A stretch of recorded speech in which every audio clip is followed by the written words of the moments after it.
Good morning, people.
Are you late?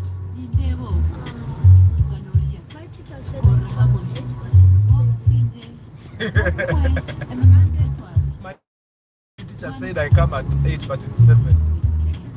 Good morning, my people. How are you? Temwena vile chatu la cafe.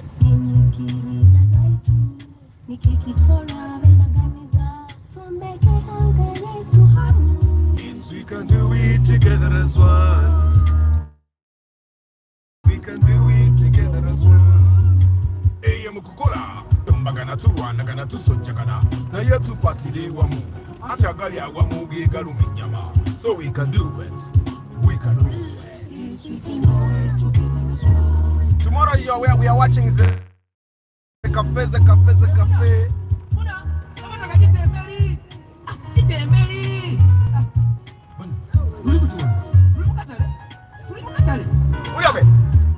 Where the highs and lows may be there, the fights may be there, but when we get together as one, we can do it. We can do it. Tuchisobala, tuchibasa.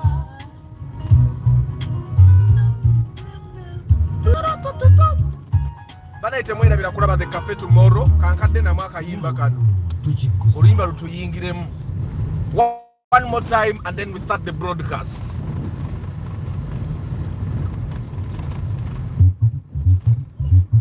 It's the cafe.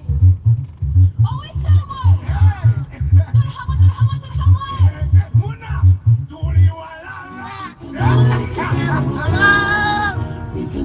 together as one.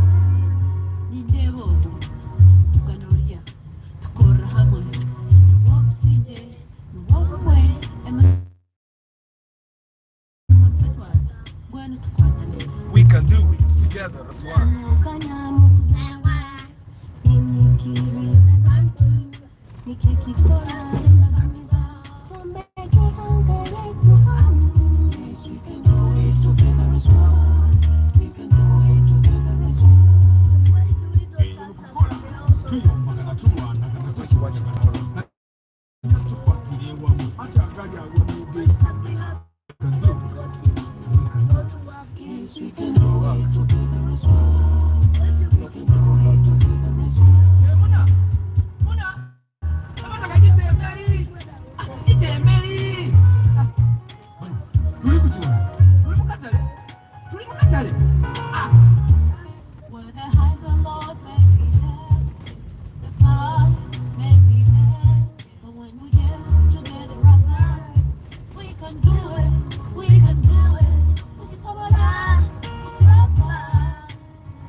Good morning, people. How is your Friday? I hope your Friday is doing well today. Yesterday we bought a Platz, Toyota Platz.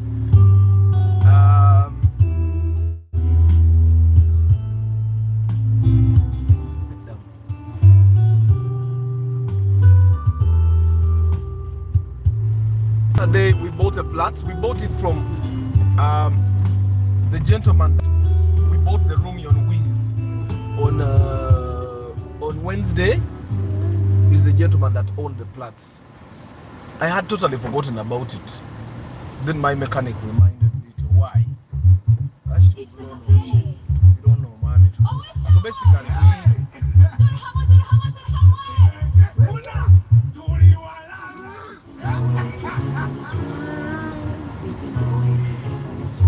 so the gentleman that bought the Platz yesterday had a budget of 10 million. And I was really worried about where were we going to get a car at 10 million that is in good condition. Because right now, if you call me and you say you have 10 million, literally, I will tell you that you will get a Vitz. You can get a Vista Adeo. But I'll be telling you can get those cars, but I would not know where they are. You get it? So I was really worried. But I said, let's try our luck. And we went and saw an Alteza. It's a UBB, by the way. We saw an Alteza. And we had a challenge with it. It would have worked, but it had no power. It had no power. And the one thing I would never do to a follower of mine is for you to buy a car and start with a garage, especially if you buy a car that is 10 million and above. So yes, we had the option of talking to the owner of this Alteza, but then the option of the Platz came about, and the gentleman that was buying said, okay, if the Platz is available, I'd rather buy a Platz, because then with the Platz I even save fuel, which is totally true. And the thing that happens with this Platz is that the owner had just put a new engine. There's only one downside, which I'm going to tell you very soon. Good morning, Kungu Pius, Mugalasi Joshua, Mixed Farm. Good morning.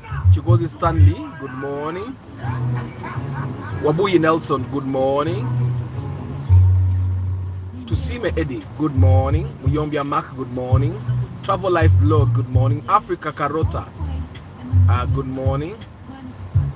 Hashim, good morning. Martha Academy, good morning. Simon Otieno, good morning. Is it good to start with the Harrier Kaundo as my first car? Tell me.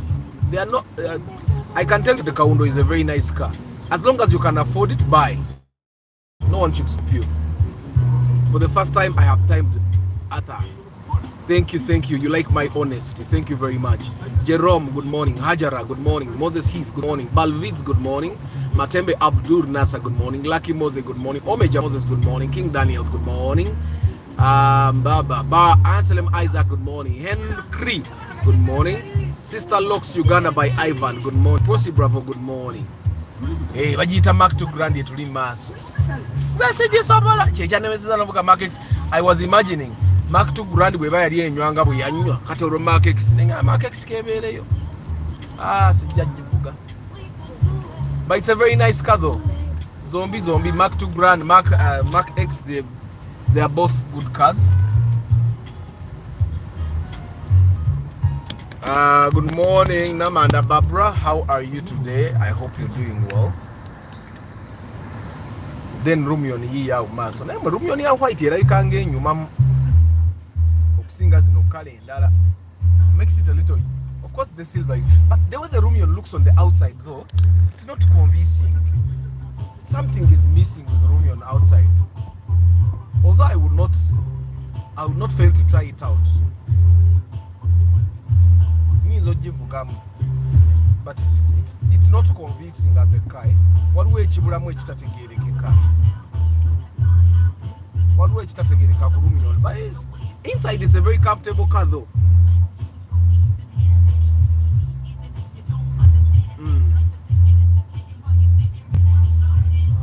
Yeah, so Chigozi Stanley, Oyo man, ebifaananyi bya Platz nabikubye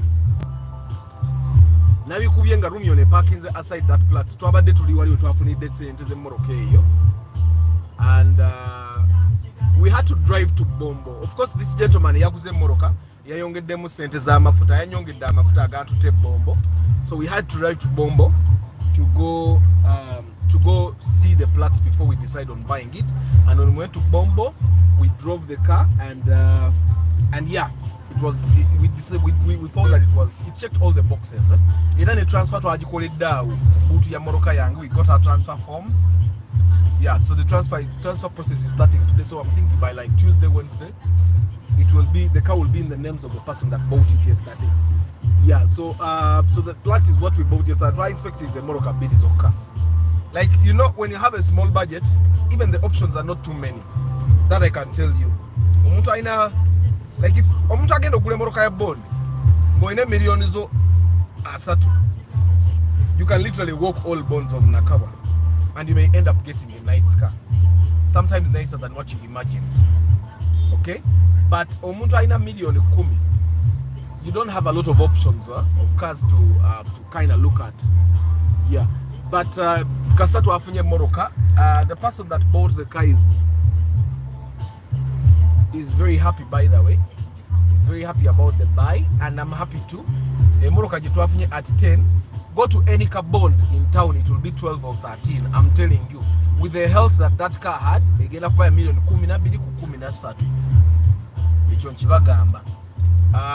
And these deals normally they just come when you're on the way, you're ready to buy, and it comes and then it's yours. It's like God makes things happen. Good morning, Usama Hassan. Henry, how is the Toyota Avensis? The Toyota Avensis, people just don't like the Toyota Avensis, but it's a very nice car. It shares spares with Primo. It's a very nice car. Naenga jigurengo ochimanyi nti people will not like it, so when it comes to time for you to upgrade, you may try to find someone to buy it and you fail to get one. But buying it should also be very affordable. Make sure it's very, very affordable.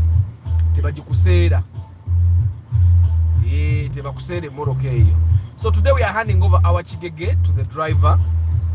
Of course, we want a national ID original, permit original, because you have to keep records. My series on the Traffic and Road Safety Act. As a car owner, you need to keep records of the drivers that you give your car to. So the permit, keeping permit original and Dagamuntu original is one of the ways that we're going to be keeping records. Of course, together one even an agreement with this guy. Then after we do all that, he starts reporting money today.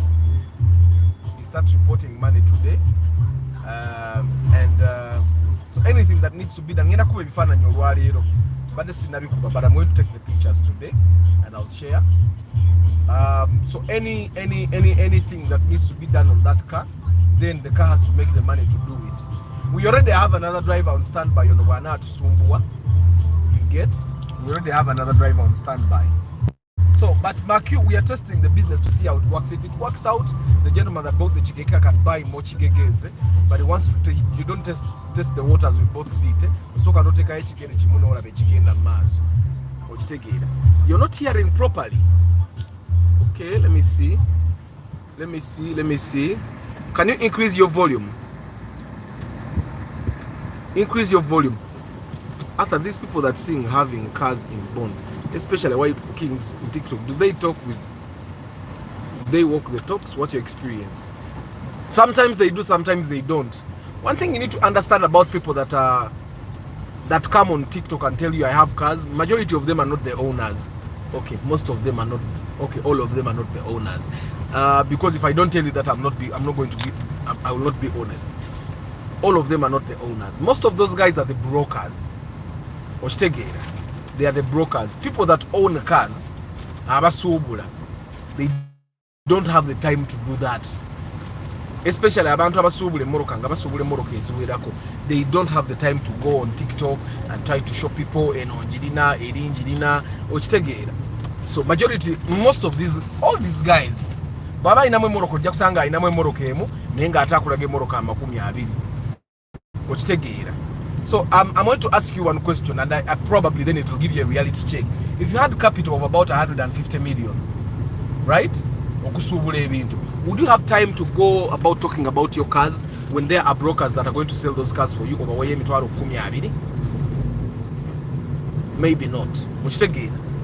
Personally, I know that there are things that I used to do myself in the past, but now I can't do them because of time.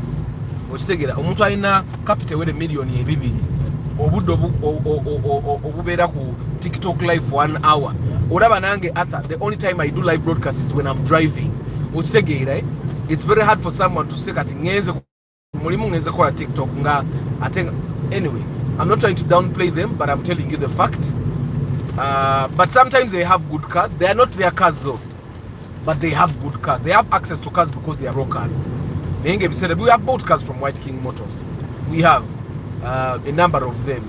Which again, of course, White King Motors ndoza yabadde wabakuli. Abantu abasinga mbaddenga mututwala wabakuli.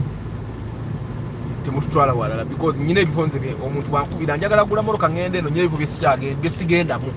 Sigendira yodda. Omuntu gwaseme gutagenda okulaba Primo. It's because this guy told me the person selling the Primo to him was his friend. That's the only reason we went to that place. But sigenda yo, because even then I proved that their cars are literally not good. Yeah. So agambe tompulira kati live life UG you WhatsApp me tukole programu yencha ndowooza. Tukole programu yencha.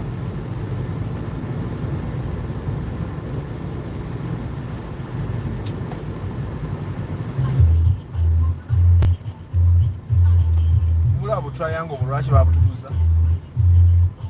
those triangles were to make sure that in case of an emergency you place them and people know that there is an emergency. Which take here. So question Friday, guys. I'm waiting for your queries. Get a mass. The gentleman that bought the Platz actually is very happy. He's overjoyed. They just have to check out the SC abadde kuba it even switches, the pump works. Nenga gas alabika mutono. So let me tell you a story about that Platz that the owner eyatuguziza, the story that he told us. The reason why on buying this other car, the Romeo, he came to me is because when he was buying the Platz, he had a trusted mechanic we agenda na ye. Mechanic never genda bonna in a certain bond somewhere, and mechanic alabika yali adda. So his friend, yalina ka uncle wenga mechanic. So they went together to check cars. Now when they went to check cars, ne bamuguza Platz saying everything is okay, everything is perfect. Then bafuga okuva mu Chanda jibaguze moroka. Ako woli makanika namukaka tugende kwa mu garage mbeko byendereza. Bwagenda okuvayo nga atadde million bbiri okutereza. Kyokka that Platz gye mulaje twaguze 10 million. Ye yagigula 12 million. Namala okutereza ebintu suspension bikoze biti. Nakola emitto nga mwe mwagirabye, nakola door panels nga mwe mwazirabye. Bwe yamala okukola ebyo byonna yabadde akagivuga omwaka nga kuna engine ne blowing. Then he put a new engine. Okitegeera. Kakitegeze moroka yagitaddemu million dozanga 10 na in total abagitadde million nga 16. But the market value ebadde mu kibanda bali abantu abasobola okubala nga agumikiza, the people that have access to the market, it will be about 12 million. That's why we were able to buy it at that price. So when you're going to buy a car, you need to be very specific. Oberengo manyi bichi byengendo kanika. Okitegeera. Ate da bobo ina sente solo okule moroka API. Bali nsonga lwaki obo okule moroka enkadde. That's why normally me I tell you, I ask you, no your mwami wa Rumion, but what did you do Rumion? I told this guy, why don't we go to the bond? Instead buying, why are we buying a Rumion of 25? Nga Rumion mu bond ya milioni 28 kwa 3. Okitegeera. Because majority of people sell the Rumions at 32 million. So I was asking him, why are we buying an old Rumion at this amount? Ngosobola okwongerako million 4. No funa Rumion ya bond. Nangamba, you know what, Arthur, I had all that money, but I've used it to do some other things. So right now I don't have, ate sagala mabanja. Okitegeera. So I told him, you know what, it's okay. Ekirungi Matthew wavaayo ate ne moka je tufunye tiyabadde mbi. Okitegeera, it's a good car, still new, temudi iri moka teriko kyakola. Kyemanyi ne service tebannamukola. emipiira gyonna nga mipiira terina kipapula terina kini transfer yamaze osasula transfer fee transfer bagenda gimukola kyemanyi by end of next week emmotoka egenda bamanyage okitegeera. So I find that you need to have, when you're going to do a car purchase, you need to be going with people that try as much as possible to look at your interest, to be on your side. Nti tagenda kulwana bulwanyi kusika mitwala abiri galige bagenda muwa, which is what majority of the people do. Alwaneko kumanya nti emmoroka eno giguze sente bweziti ogenda kwongera mu mmeka, because the chances are high that you buy a car. Olaba ne ya bond tuongeramu, ne ya bond tuongeramu, emmoroka ya bond ekitone nnyo bwoba ogiguze ekitone nnyo ogenda kwongeramu miliyoni, naddala ng'omanyi byokola ekitone nnyo ogenda kwongeramu miliyoni ya sente. So kati emmoroka ya bondi bwoba ogenda kwongeramu miliyoni ya sente, gwe ki ekikulowoozesa nti omuntu agenda kupromisinga nti ajja kufunira emmoroka nga it's very rare. Kati nga bwolaba emmoroka eyo gye twaguze era naye agenda alina byagenda otereza, ayagala essa akole woofer. When this guy bought the new engine bali bagijjamu mu bbuutu nekutula woofer alina okugitereza, because I don't like those wiring problems.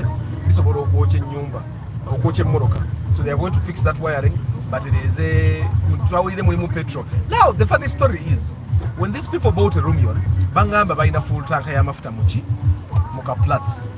Nze nga simanyi nti follow wange yagenda okugula Platz, kuba nali simanyi nti nnungi, naye sinagiraba nga bagimpanira buwandizi. Ne bagamba, you know what, aga mafuta gama gemulina mu Platz mugende muga draining mugateeke mu Romeo. So this is exactly what they did, but when they drained that fuel ne batasiba bulungi something, they missed something. Kati emmoroka neeba ng'ewunya amafuta. Naye whether you people, why don't you be honest even with Arthur n'omulimba? So when I kept asking this gentleman, emmoroka ng'ewunya amafuta, mwadrainize? Tetwadrainize mafuta, temwabaddemu mafuta, blah blah blah. Kati ate bo bagidrainize ne bagikaliza ddala to the extent that bagenza ogituleetera bwe twabasanze ng'egenda nakusika, okitegeera. Yeah, but anyway, Question Friday, you guys give me your questions. There's a debate that I've had on TikTok, the debate of rough acceleration versus steady acceleration versus steady speed. There are things that I've tested. The fact that I live too far away from town, 35 kilometers is not a small distance. Looking at our roads, looking at the fuel prices. But there are things that I've tested out because of the distance I drive and because I wanted to kind of save fuel. Let me see.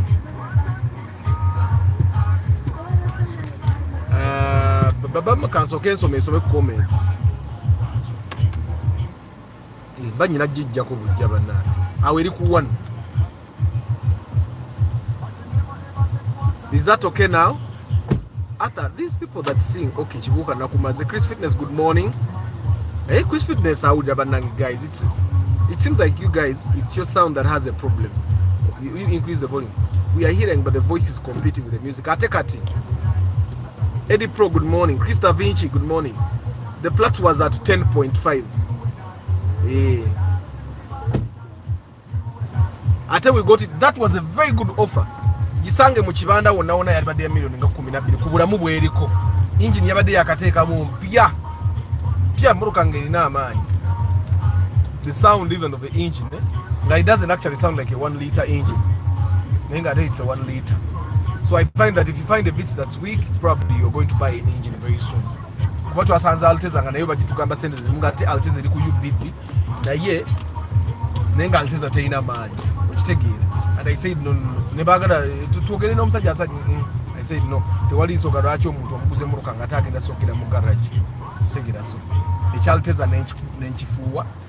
That's why we were able to drive. Of course, we had our tight small argument there with the person. What's the CC of the Plat and why is it rare on the road? The Plat is 1 liter.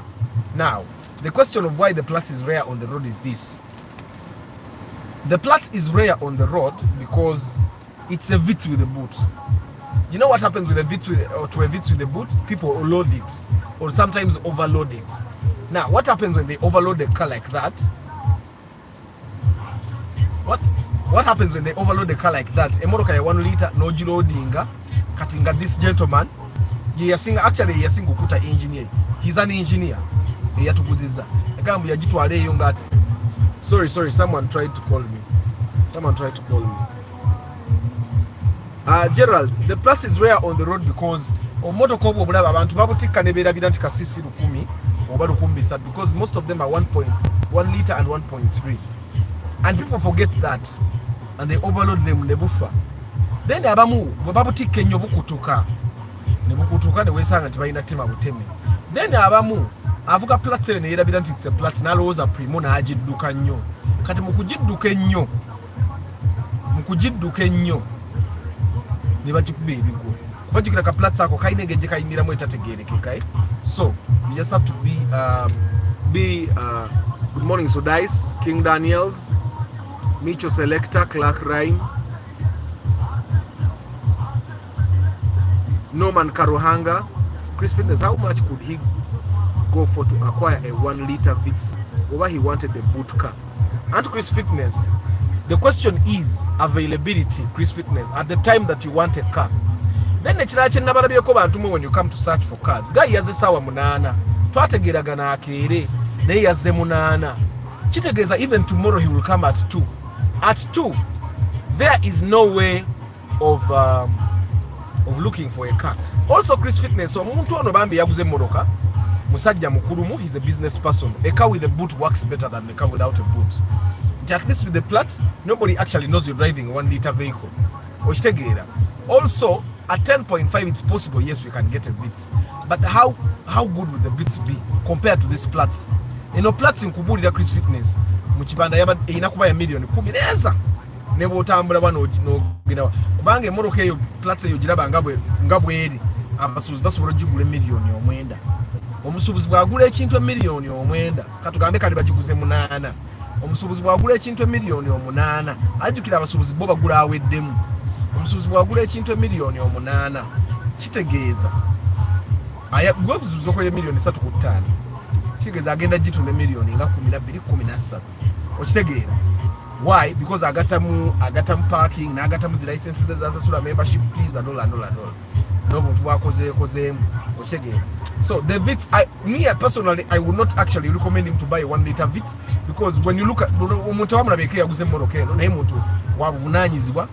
As a matter of fact, the only reason he bought that car, the Platz, was because he has a financial constraints. Omuntu kwetogerako before buying this Platz abadde atambulira mu zi ML, okitegeera. So emmotoka zabadde atambulira mu zi heavy nene.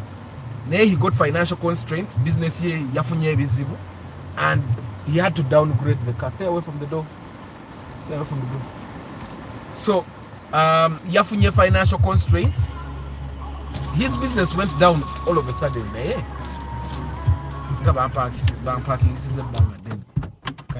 Osegera Chris Fitness. So okugula emmotoka eno teyagiguze nti it's his preference. Yagiguze because of what he's going through. So I found that a car with a boot definitely works. It definitely works. Also, he would ideally not buy this 1 liter vehicle. He would ideally be buying like an Alteza or a Mark II Grand, but we tried to but you know what, let me buy the Platz because considering the situation I'm going through, the Platz would actually work better because it saves fuel. And also nature saving amafuta ka Platz ako senzenga bwe yazigufuta demu agenda kuzijja mu sure deal. Bwabe moroka agivuze bulungi obuzibu obubaawo kwe kuvuga moroka obi nokola service mbife ebikyamu n'oyonoona naye moroka eyo nga bwe yagiguze if he drives it properly sente za agenda zijjamu akole n'amagoba. Okitegeera because bwaba aguza muguzi. You people come here with abantu atera okujja ne million 12 tunoonye moroka. For the people that have searched cars with me, you have seen munoonye moroka ya million 12 nga zonna mbi ene moroka mugira gye twaguze Platz buy and drive nebyo ebintu byagenda okukola yayagala obikola. Me considering the fact that he said he's going through a rough patch, I would just drive that car until I get out of that rough patch. Yes, you might want to make this car a little better, but don't do anything for 3 months. You should have that as a rule. You drive a car for 3 months, okay? And after 3 months, then you start fixing whatever you think you should fix. But for 3 months, you just drive. Question Friday, guys. Give me your question. Okay, good morning, Reynolds. Inevitable discovery. Richard Matovu, Modric Anaba Joshua, Derek Lole, good morning. Mwasuzi Mutia. Are you okay? Encha weekend, actually weekend etandikali iro regular. How is the year taking you so far? How much of your goals have you achieved? Personally, I think one of my goals by next week. One of my major goals. However, some other major goals which are challenging, and after I'll start, especially the goals of the first quarter, but I'm hoping that by the end of March, some of the main goals in good morning. Please talk about electric vehicles, electric bikes, and your thought around government regulations. This is a new feature. Now, Moses Adams, I find that electric vehicles are too expensive.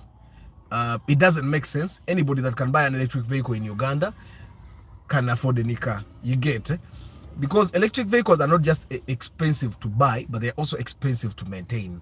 So when you're planning, when you're deciding to do something, you need to have in mind both the short term and long term, the long term consequences. One thing is sure, that if you buy an electric vehicle, talking maintaining a motor, maintaining a because you'll never find a practice that is electric. Well, second, you know what that means? It means that you're not going to share spares with practice. If you buy a fully electric vehicle, sometimes you're going to have to import your own spares. Mbusimanya kada suspension plate ya kutusi bush ja kwesange watse kateli iyo ngateba ina kuyiya aite ja kuba comfortable ate we bayi ya bush ezo will alignment agane. It's a lot that comes with it, personally. And I also believe that because most electric vehicles are going to be 120 million and so omuntu aina 120 million, let me tell you, omuntu aina 120 million, you use 100 million to invest somewhere, we use 20 million to buy a car. The investment of them 100 million will buy the fuel for the car of 20. So me, I find that we are not ready for electric vehicles. We are not. All about the minister tebazivuga ngate boba ina sente. Now what tebazivuga, because it's expensive to maintain those expensive to maintain those electric vehicles. So personally, and the electric bikes, in terms of electric bikes, that's easy. Omuntu akwala those electric bikes, they get the normal bikes, then they make them electric. They have the spares. Or spare we gari wa raisi. Na spare we motoka. Olaba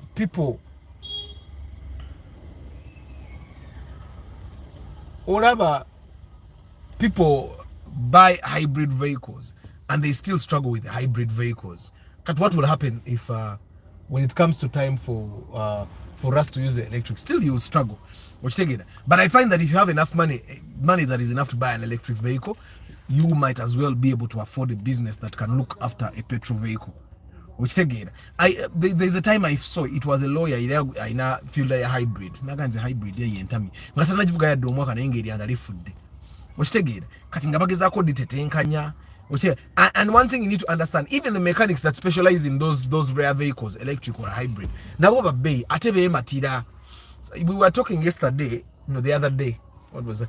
There's a day we were talking about Mercedes Benz, and this dude, Baba de Mercedes Benz, Bajita GLE. Someone bought it around 300 million. Na yenge mutami rwachi brakes is a million nya. Ochitegere, service ayagala million yoba 10 okola full service ngate buli bwakola bayitaga full service ngemoroka emutami ngaze kola bata n'omuntu alina Subaru Legacy ngakyagamba ntono wa Subaru Legacy because ne Subaru Legacy yinga mpya wa Subaru Legacy amwe Subaru Legacy amongene million 8 kati no gotogera ko gubagamba okongene million 8 naye ayina sente naye nga agambe million 8 ezo nyingi osegera nganaye wali wetwogera ina Benz parkings mu lujja naye nga agamba nze Benz ezo sijja kola sijja zisobola. So when you're buying a car that is not very common on the road, you should ask yourself, why are the rich people not buying them? Because if those electric vehicles were actually cheaper than the combustion engine vehicles, you would see rich people buying them for their kids that go to campus. But see, abazadde abagagga omwana wabagenda ku campus amugwira IST namugwira Vitsi namugwira Rumion. Why? Because in the long run, these combustion engines are cheaper to maintain. Because you share spares, katrumi unajisanga sharing a spare nemoro kindanda chinachi neba makanika benyini bazitegera ate no okufa bwefa ebintu byabete biri complicated ngebya electric vehicles binabeera.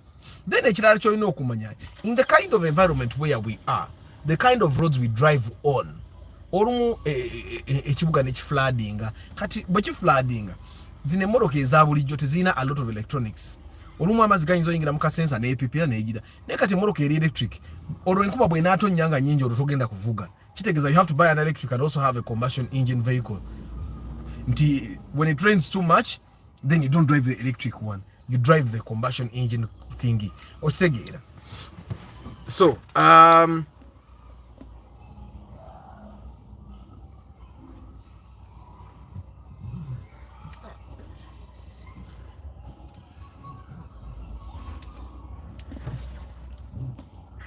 Lemon Solomon, why is it that nowadays the 2014 Forester in the bond are suspiciously cheap? What do you mean cheap? Because it's possible that they were just expensive then and now they are getting to the normal price. So right? Because you want to say, you might be saying cheap, nenga ulio msajo yatunange muruka ngajira yake milioni ya makumi abiri katinga asaze kwa yagalali eko 10 zitambule mangu. So I don't know what you mean cheap. You'll have to be more specific. Good morning, Brian. She goes, Sunny, Arthur, it's my request that you do for us again the interviews on people who own cars that you yourself haven't tested, like the one you did with the council. Auntie Kakati Stanley, I've tried to do that, but some people are very private about their lives. Some people will toss you around. You know, when I call that interview, I wasn't really that busy.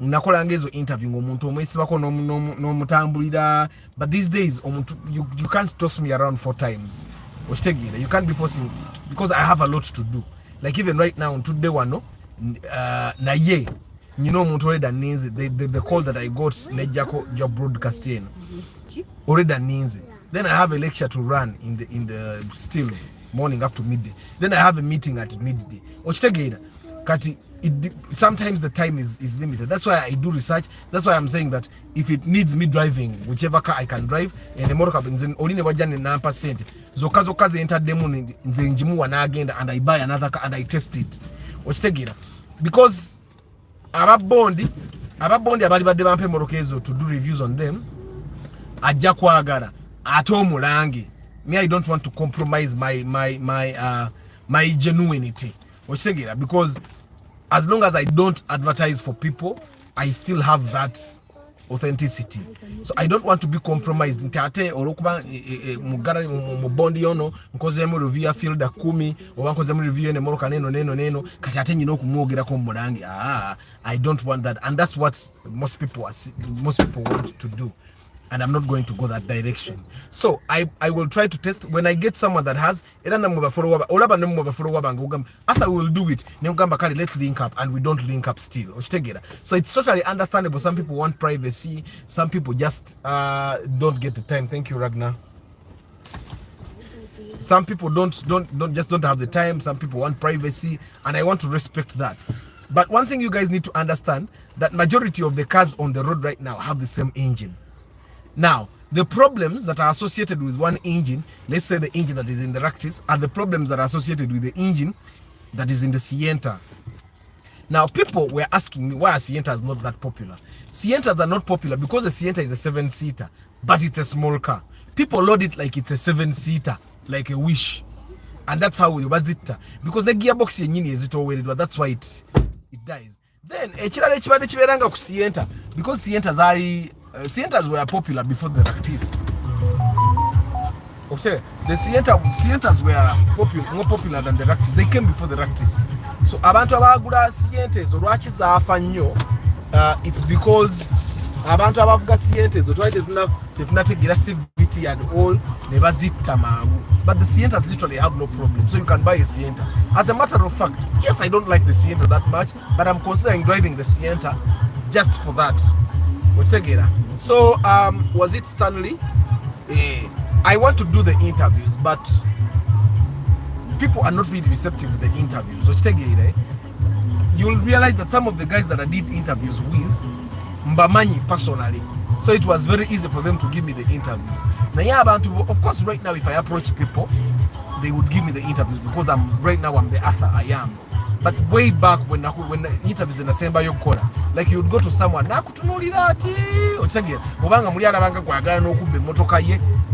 don't know what so people tossed me around, and And then I got busy. Okitegeera kati mbala wa wempita. Tugenda gaba kigege ya fujuwa driver saawe no mbala wa wempita. Mbala wa wempita olwaleero.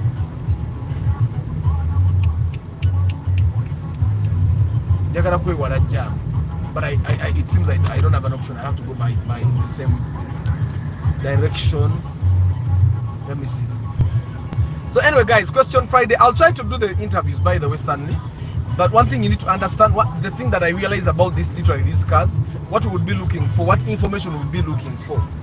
You can literally, I'm going to post a poll where you guys should ask the questions that you think have not been answered yet on this channel. I find that most of the questions have actually been answered. I have any cuts, it's okay.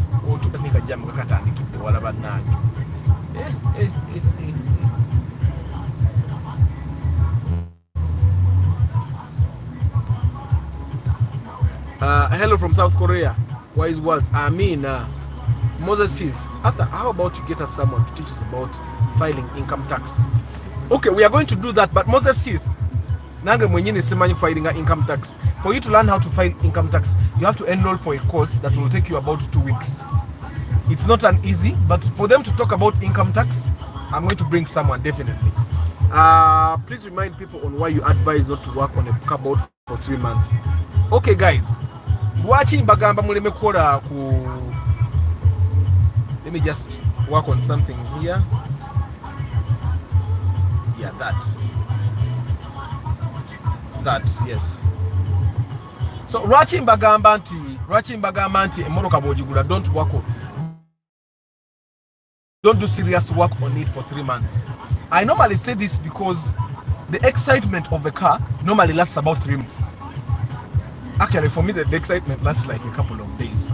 Like when I bought the car and it's still new for me, because the motor car it's like the first 4 days it's nice, and then after like a week it's ordinary.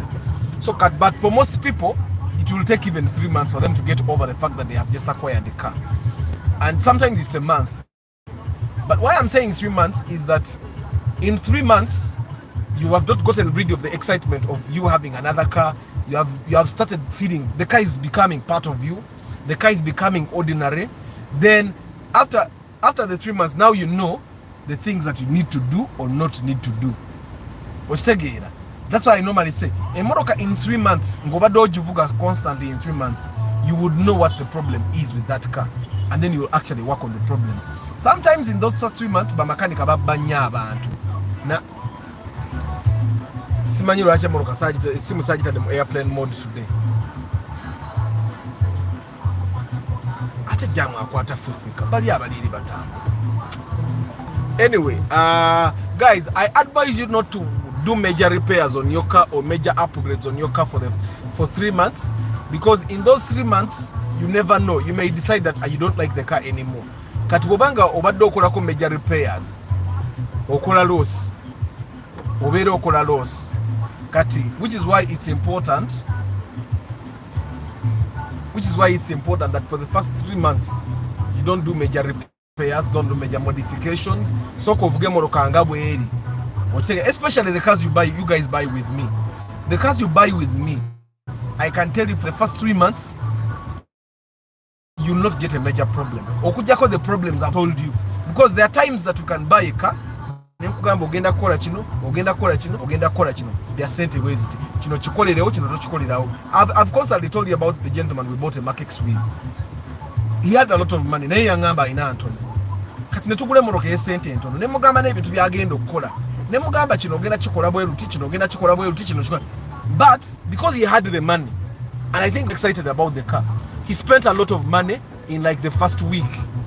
Okitegeera, he spent a lot of money in the first week because he had the money, and he had not told me that he had a lot of money. So one thing you guys need to understand, first of all, abagenda okugula moroka nange bambi temunimba sagala ojje onyigire ogamba abantu twagula moroka enkadde ne Arthur nga wanimba sente ze walina. Okitegeera, because let me tell you, there are some faults in cars that you should tolerate if buying a certain car. Okay, let me tell you one thing. For example, abantu abamu with your budget tujja funa emmotoka ngerimu olwatika lwendabirwamu. but at the price we are buying olwatika lw'endabirwamu lulyoke ng'ojja kukwata emitwalo 23 otekemu endabirwamu embi nze nga nkibaze nti ku ssente zo tubadde tuyinza funa mmotoka eticking the boxes that this car ticks otegeera nenzikiriza tugule emmotoka eyo ng'endabirwamu erimu ki olwatika kati bw'oba wannimbe nga you have money for us to afford to buy a car etaliimu lwatika oba okoze bubi lwaki because ogenda gula emmotoka erimu olwatika oseemu endabirwamu ate otandika okugamba ata lwaki twaguze emmotoka erimu ng'ate twongeddemu emitwalo 20 nga ng'obadde olina emiliyoni. Let me give you an example of the Makex incident. There was a Makex of 15 million nga million 15, and I asked this gentleman how much maximum budget should we work with. He told me 12 million is the maximum. Nga olwone Makex ya 11. Now Makex ya 11 had some work to be done. Makex of 11 had work to be done. So I told him, you know what, let's buy the Makex of 11 so that you use the 1 million in the beginning to work on the things, because it needed 2 tires. Okay, it needed 2 tires. Literally chechali chetago okukola ne service, 2 tires and service. Now let's buy this Makex of 11. You buy the 2 tires that need to be put there. You do service with that 1 million and you drive it for 3 months. Don't do anything for those 3 months. Now, apparently this gentleman had more money than I thought. Kati, after we bought this car at 11, nange anagula emipiira. Try to plan is agula emipiira egitali gya bbeeyi. Ngendo tukanga aguze emipiira gya bbeeyi. Ekyo no problem, it was his car.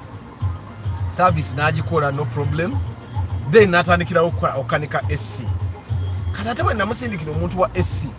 Ate omuntu wa SC yennyini n'atandika omugamba tukanike kino, tukanike kiri. Okitegeere?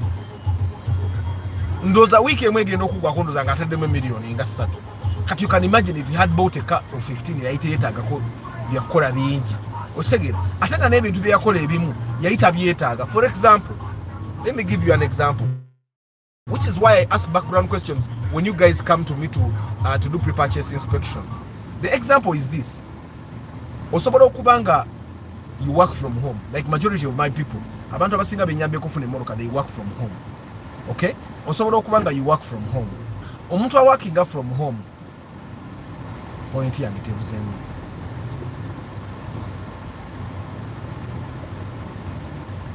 Osobola okubanga you work from home. Now you rarely drive this car. Eranga when you drive this car, you drive it for a short distance. If you do that, kitegeza you can do without AC for some time. Okitegeera? Ekirala, waliwo abantu ababeera nga obeera wano petrol station eri wali. You can do without a spare tire. Like me, I've driven this car ngenda weza mwezi ndowooza. I've never had to use a spare tire.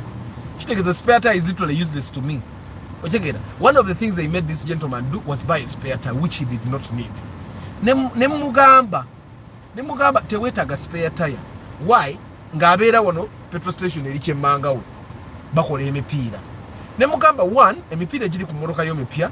2, the petrol station ekuli kyemmanga. 3, you rarely move. Kitegeeza teweetaaga spare tire. Ne bamuguza spare tire ya mitwalo 12. Nze namugamba teweetaaga spare tire. There are things that me I've been experienced with. Namukadde ogiraba omwana agivuga Uber, talina spare tire. Tewali lunaku mupiira gwe lwayo mugumutuddeko. Ate you can imagine what the distance Uber guys drive and the places Uber guys go to. Omupiira tegumutuulangako. Okitegeera? Spare tire tagina spare tire eri wange waka. But he has never called me to ask for a spare tire. Okitegeera? He has never told me to oba omupiira gwantuddeko. So ebintu ebimu bwe mbigamba, nze mba mbigamba based on the experience I have.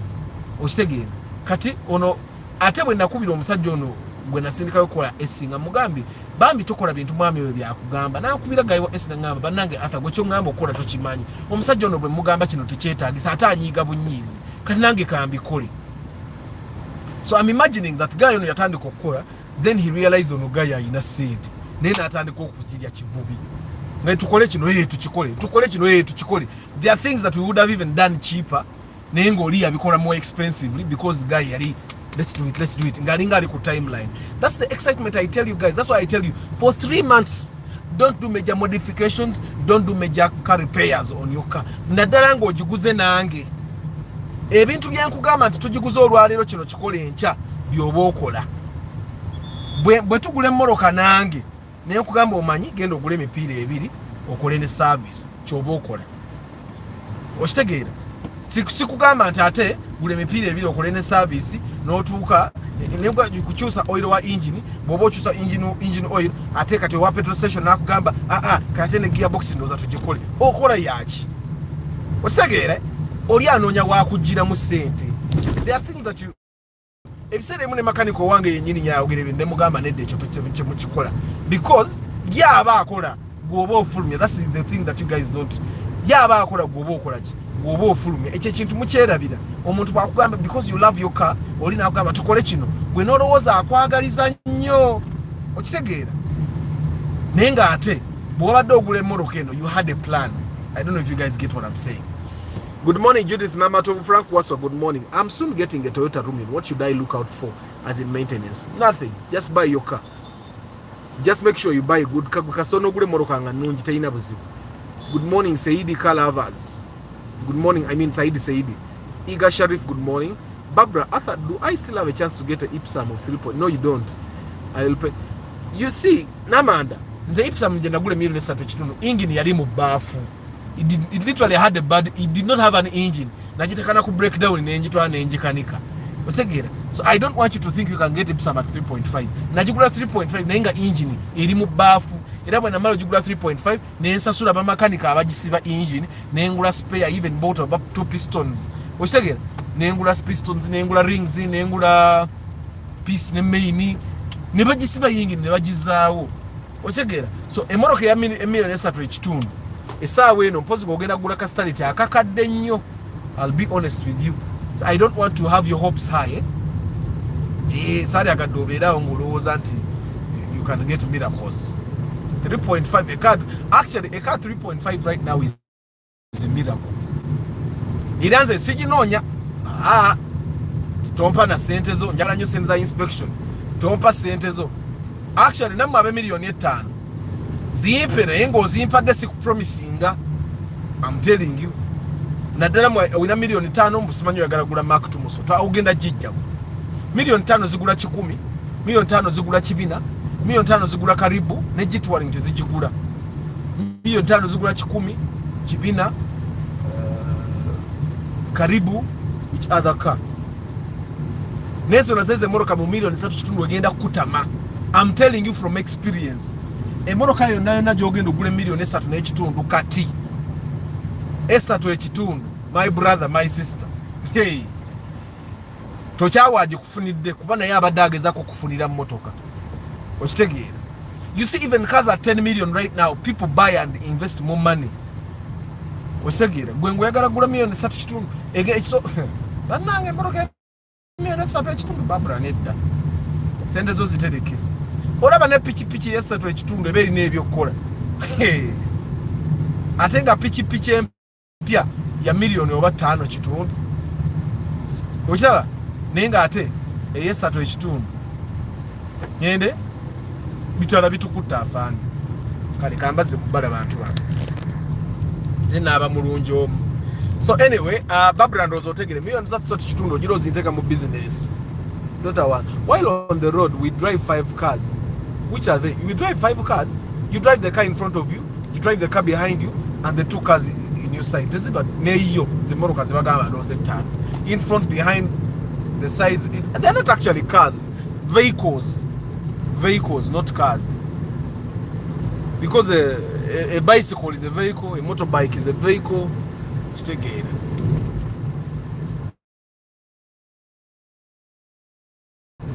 Good morning, Sango Tanzania.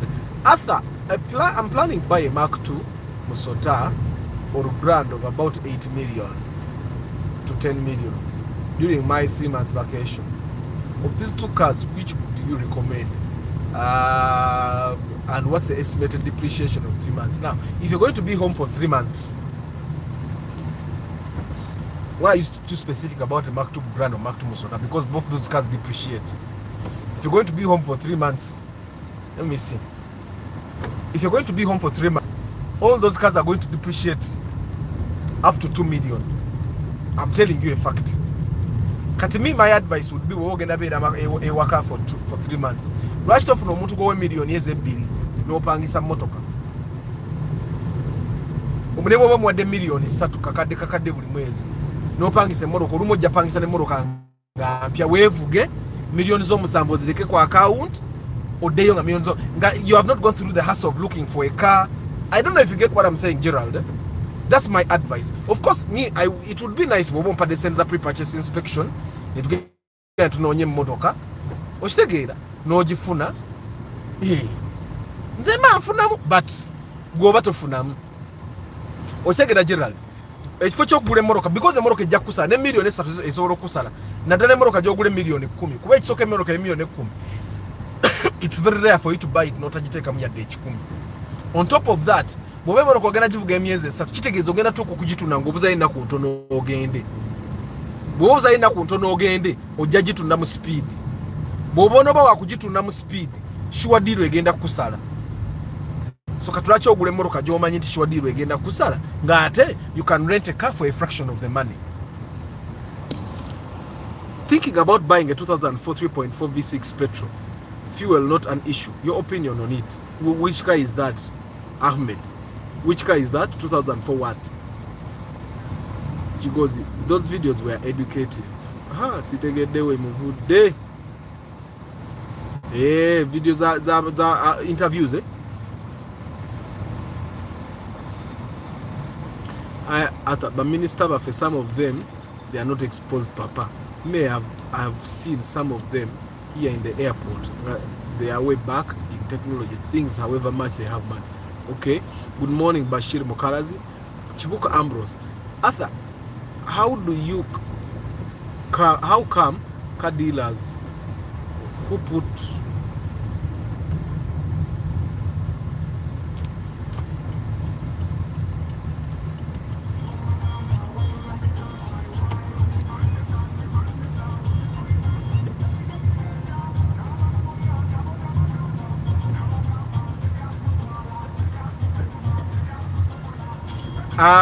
Ambrose, I'm positive about how I deal with dealers that put me on the side. First of all, it's rare for me to actually see a car dealer. We normally deal with brokers. That's one thing you need to understand. Also, those guys don't really like me. They don't really like me. So it's very rare for you to find someone that wants to talk to me. And even if they want to talk to me, I try to be as far away from them as possible. I already told you it's one of the reasons why I drive with my windows up all the time. I've gotten car dealers that told me several times. I've even had friends that told me, Arthur, so because of that, I try to stay away from them. I don't imagine that someone can call me for my benefit. There are times, by the way, try to know Nyamoro Kanani. No, mwami yagula visitor. And brokers kept, broker, they kept calling me. I don't want to deal with that. I want to see a car. We check the verification. Tusasurani, and yet what transfer forms we go. I know a good deal when I see one. I know a good deal that when I see one. So if it's not a good deal, there are cars that we have gotten too. Ngemoro kirabika bulungi nibangambe bei ne magamba temukolenza iyo budget si yafe mujja kwogera bichi. Me, I already know that a dealer bwakugamba nti atunda million 15 chances are high nti atunda 14 ekitone nnyo 13 kizibu nnyo muntu kula mulire muruka ngagenda sale million 5 ochega. So me, I already know what to expect before we go to see a car. So the one thing that actually drives me, I think someone asked me about this. Why did I even start this channel? Me, I was cheated. Some of the mechanics I work with nange banzibako. Okitegere. Banzibako nze banziba bannange. Badira, babroker, bamakanika. Okay, abamu nga tebakubba naye nga they help you be cheated. So what drives me is that I don't want anyone else to go through that. The Foresters were between 65 to 70. At the moment, the asking price is 55. Auntie Kakati, Lemon Solomon, you need to understand one thing. There are forces of demand and supply. Okay? There are forces of demand and supply. When a car has just come on the market, tunuliranga nchogera kino. Emotoka bwe baya akajja katale nga bwe walaba Rumion bwe yali yakajjanga eri mu million sana mu bbiri. Abantu bazigula na mu 5. Right now Rumion is 2830. What happens when the car is still has just come on the market? Temuba amu nkadde. Zone zibazijje ziba mpya. So the dealers use that advantage to sell. What did ajja kulamula million kinana ojengo osasula? It might be the same thing that is happening to the Harrier, the new Harriers. The asking price, yeah, setting a price. This is before the guys that import their own cars know about these cars. So Chitek is a dealer ya manyi. This is also before the old cars are on the market. So people start importing these cars themselves. For example, the Foresters, Zogamba is already 70 million. People imported those cars themselves and they were bringing them at 55, at 50. So Kachitegeza, dealer, now you know kwa adjustinga. Asobora okubanga asobora competing with the guys that are importing them themselves. Says the 65, 70, I know kuvayo. We say it a demo price is realistic. That's basically what happened. It's not like there is anything wrong with those cars. If there was something wrong with those cars, I would know. Which again, and then single breaking the bad news. But there is no bad news with those cars. It's just that now the cars are exposed. Ate, these dealers now know if you're selling your car at 70 million in the bond, bajaji tunda 55. Katatenga now was 55 no funako. You get the logic, eh? Good morning, firstborn. Chris Fitness. Those who say the Sienta headlamps Muzidingeza border. Vieni Tagara Sienta. But when I was in UG last year, I saw like 6 Toyota Prius on the road. And so expensive to get. Because even in Kenya, there are now many. Yeah, okay. At one time I admired the Prius. Why? Because it's not worth it. When Manvuga Raktis, Nepa 15 kilometers per liter. Nga Prius, people that are driving them say the Prius gives them 21. Ngate Prius, a doubling of the price of a Raktis. It doesn't make sense. It doesn't make sense. Senge badenga bwemba mfuna 15 kilometers per liter mu Raktis. Nga Prius, impa like 45. I would double the price and buy a Prius. But it doesn't. Will I get Ipsum of 3.5? I will pay you to get. No, man. Thieves stole my car radio from my home. Is aftermarket alarm installation helpful? Yeah. But I've been telling you these things, guys, from time to time. Never got me moroka bojigura. Emu kubintu yobo take mu tracking device, take mu alarm. Alarm wekanga ababbi. Nebatema kulya ku motoka yo. These are things I've been telling you. Good morning, Francis M. Chagera Frank, Arthur, good morning. My budget is under 10 million. Can I get Ipsum, Corona Chimina, Corolla Chikumi, Starlet Caldina? Which one is better? At 10 million, there are so many cars you can get depending on availability. At 10 million, you can get a Vista Adeo, which is VVTi also. There are chances you may not get a VVTi, but the VVTi is also available. At 10 million, you can get a Corolla like mine, Jiziba Ayo. At 10 million, you can get a Spacio old model. At 10 million, you can get, there's a car called the Carina. At 10 million, you can get a Primo. At 10 million, you can get a Vitz. At 10 million, now you know we can get a Platz. At 10 million, you can get Ipsum, definitely, yeah. But I don't recommend it. At 10 million, you can get a Nadia. But at 10 million, yeah, your budget is good. You can get a good. And at 10 million, if you get a Starlet at 10 million, it should be new. Rachi so gede na kuchibina because omuntu wa 10 million toina kutunulira zichibina. Omuntu wa 10 million toina kutunulira Ipsum. Omuntu wa 10 million toina kutunulira Chikumi. Omuntu wa 10 million toina kutunulira Caldina, kuja ngo kutunulira Caldina new model. Ochitegera. Kish Ferro, good morning. Tracy Nicholas, morning papa. You'd advise anyone who is getting 1.8 million to buy a new one? No, 1.8. It depends on what you want to use the newer for. If the newer will also be helping you with business, go ahead and buy. If the newer is just for driving, we don't need a newer to drive to work. If it does very well to get you to work, you don't need a newer to go to work. Me as a first time car buyer is always excited about owning a car. It's hard not to do anything. The excitement, until when you work out of excitement, you lose money. Herbert, good morning. Chamba de Hannington, good morning. Mawanda Wilson, good morning. Prado TX Diesel Manual. Sino Nyamotoka Wilson. No. You guys get me wrong. Sino Nyamotoka. Makumbi George William. Kosa yara isi mekasimanyi. The last Kosa we bought that was very reliable. Twajigule million itan. Chris Fitness, what's the price range of a good Mark to Musota now? But million mwenda kumi enunji. Good morning Arthur. The rest what 3.5. Thank you Football Tribe. Vinny Katz agamba Arthur, in what range can chibina million 5 mukago ofune nunji. Ejaba maybe yokola ne eba nunji because katetezi emoroka zone zikawa swa million 5 me I don't advise people to buy them. Mtali muntu aina moroka yenga nunji ngabada aji maintaining bulungi najitunda less than 5 taliyo ero jajigula ngeine ebizibu okitegeera. Good morning Arthur, thanks for the great work. Remind Subaru drivers we are in Mbarara today. Bananga aba Subaru mugenda Mbarara olwaleero yananga. Arthur, how much is a Canter? Canter, the last I inquired ya million nga 3.5 3.5 equals in depending on the health, the number plate, who is selling, why they are selling and all that. Good morning Sereko Starch. Ronald M. Kasendo, good morning. Norman Karuhanga. Yes, advice Gerard. I've driven my UBL Harrier new model with no spare tire and I travel alone. Thank you, Iga Sharif.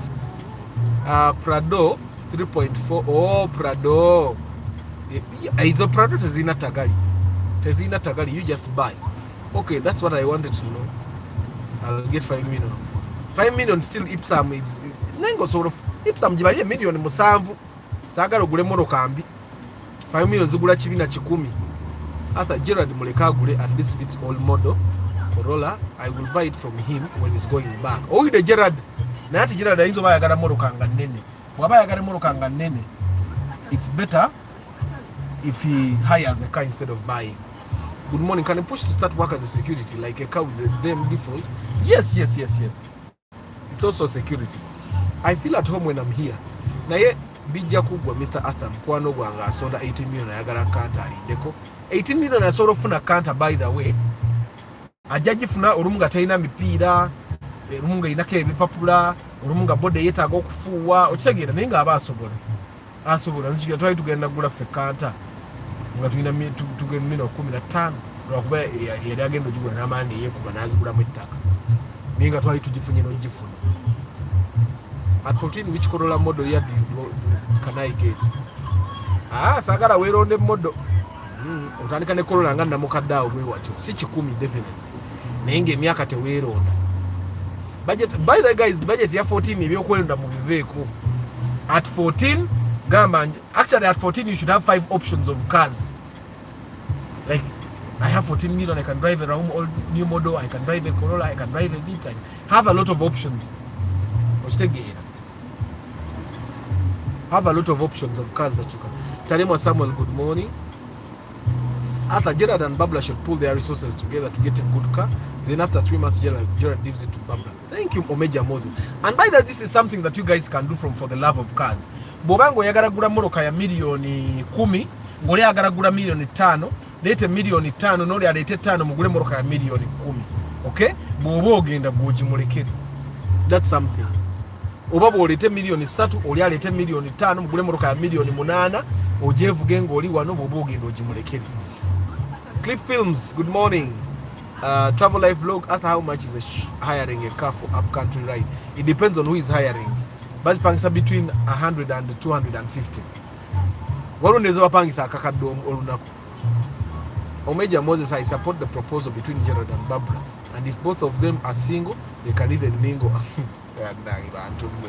Chief, can I get a Primoni model at 15? No. I don't want to tell you, but it's possible. But I don't want to tell you that the sagara kuga amanti ojja kujja tuginonye ffenna kijja kunsumbuwa. My number, Moses, is in the description of the channel, but let me read it out loud just in case you can write it. 0752991051. Thank you. Abdul Nasser, you guys are 64, we have only 23 likes. Kampisewa karango kange kale. I do pre-purchase inspection. If you're going to buy a car, ngoyagala ofune moro kanga nungi tagenda kusumbua, a car that will give you peace and at a good budget, at a good price. I'm your man. I come with a mechanic and we inspect every aspect. Your job is to simply say, I like it, I don't like it. Fenga tukebera, nga tukubulya obagula obatogula. Mukitegera. We have extensive marriage on extensive experience on cars, car prices, car conditions and all that. So I'm sure you will not, and we charge a very small fee, only 450,000. Kuli come after gatam zo tutara kweze moroka mu Kampala Central Business District. But full mu Kampala CBD ogula ya mafuta. Mubino ngabo twagenze bombo mwami yaguza amafuta. Musima tugenda wakiso inogula ya mafuta because centers of covering us Kampala Central Business District. Okitegera. Yeah, but we as long as it's in one day we can look at unebesiba moroka 10 tuzitunula ko netunonda ke moroka nyingi. Like, thank you, like the broadcast. Kanzoma manyanga we wasiwe. But thank you for being part of the broadcast, people. I appreciate it. Namu abali mukamoli, I don't take it for granted. Namu abalaba video later on in the year, later on in the week. Thank you very much for following for the love of cars. Share the broadcast with people that you don't need the information. Don't forget, I have videos that I'm uploading.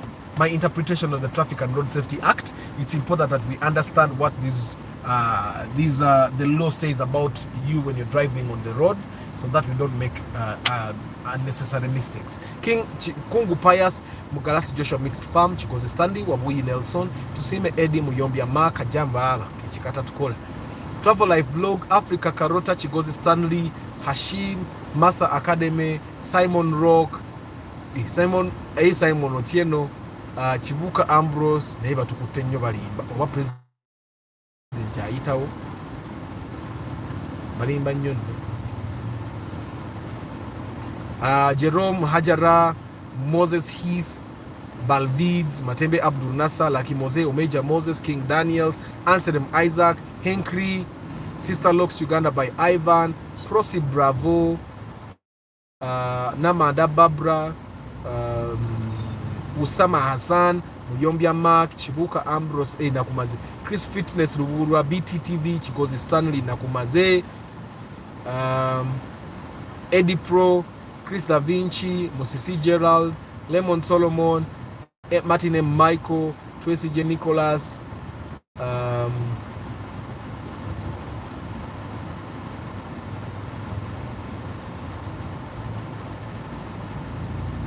Clark Rhyme, Micho Selector, Semwanga Sudais, Micho Nkumaze Selector, between Raum and Spacio. Right now, I would buy Raum because it will be much more affordable than the Spacio. The Spacio just doesn't make sense to me anymore. Wabuyi Nelson, Reynolds, Inevitable Discovery, Richard Matovu, Modric Hanaba, Joshua, Derek Lule, Moses Adams, Lemon Solomon, Brian Wanyama, Vinnie Katz, White Walker, Batutade, tugende tugabe kigege yafu mwana agenda atandika okutuwechi akasimbi kafebuli lunaku ya nyenga mwebale kubera ku broadcast kakati nonze ensibula olwonze ensibula abantu bange olwonsibula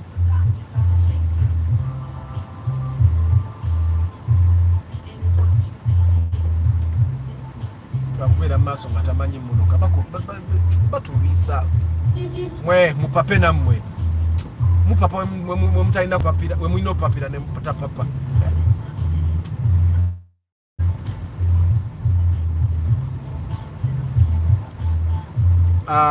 obenu onabade ekorea yani Judith Namatovu, Frank Waswa, Saidi, Iga Sharif, Namanda Babra, Sangom Tanzania, Ahmed Kasim Omar,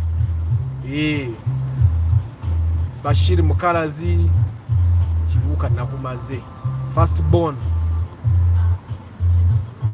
Agaba Francis M, Chagera Frank, Kishfero Official, Brian Emma, Mr. Kafero Emma baba webale kunzijukiza banemba broadcast ebene ate okutandika Emma kubira oba oli awo nga akasimu kayitamu banange neyazo olumumba mu mbozi ne mama abani olumumba mbirowoozo byange nenga webale kunzijukiza. Alan Mulindwa, Herbert Chambade Huntington, Range Rover mujiraba. Makumbi George William, Mawanda Wilson, Football Tribe.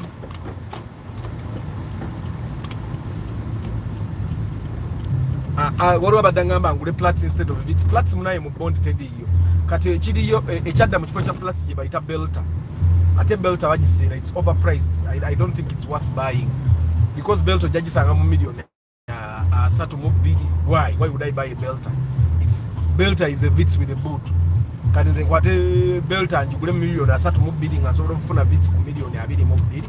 Kiba tekimaking a sense. I would drive, by the way, I would drive a Vitz any day. I'm very comfortable with a small car. I'm too comfortable with a small car. When you ngendo gabira chigege banange ba people. Mutu tere mwe sala no chigege ya fe kole. Mutu we sala nungi. Then we maroga chigege, then I have a lecture to go and run. Makex mujidabye. Modoka ye nkuba na ye. Ndabanda nze kati ne appetite ya benzi yaggwako. Kibanga kuba baddo yagala ekikazi ne bagana ekigaba nnyo. Appetite enengeri gyegenda ye benzi. Segu ya Ronald, Travel Life Vlog nakumaze, Ronald M Kasendwa, Nsereko Starch, Sekandi Sylvester, Mujunansi Michael, Antonio, Taremwa Samuel, Keep Films, Editunes, Moses Motevi, good morning. Bana imwe bari kubera ku broadcast. Moses Motevi, Mawanda Hakim, Hajara, President Nicholas. I'm getting 1.8 as I told you. I'm using a Bajaj Boxer for delivery, but right now it's not enough. I want to buy a new one. If you buy, the new one is for delivery. It's definitely very good. The new one will work for you. Kati yogenda jikosa business. It's okay. The reason why I was saying if you're not going to use it for business, it's not viable, is because moroka yo nuwe enywamukko. Moroka engeri gyenywamukko. Omuntu agivuga obuvuzi nga tagivuga business, kiba tekigenda kumakingira sense. Only buy it if you're going to also be using it for business. You go ahead and buy it, Tracy. I think it will even increase your income. It will even increase your income. Bambi omusajja gwe tugendo nanyiri moroka ntuse. For privacy, let me change the camera so that you look at me. Sagara mulabe wali moroka yaffe. Nenga tugenda, I'm going to take pictures right now and I'll post them in the next 1 hour. Yeah, so bana guys, kubera ku broadcast. Mwebale kubera ku broadcast. Bale muve ko sizze kuoza. Nzize nona moroka yange. Sizze kuoza nzize kunona motoka yange mondeke wano wendi waliwo washing bay wetu asuziza kigege yafu. Naye wano kireka balowooza nzize kuoza. Jebale sizze kuoza ni asuziza ekitunzo kya kigegeno. Ekya kigegeno. Soko tiyo mu sojo libanzi. Asigenda kuoza.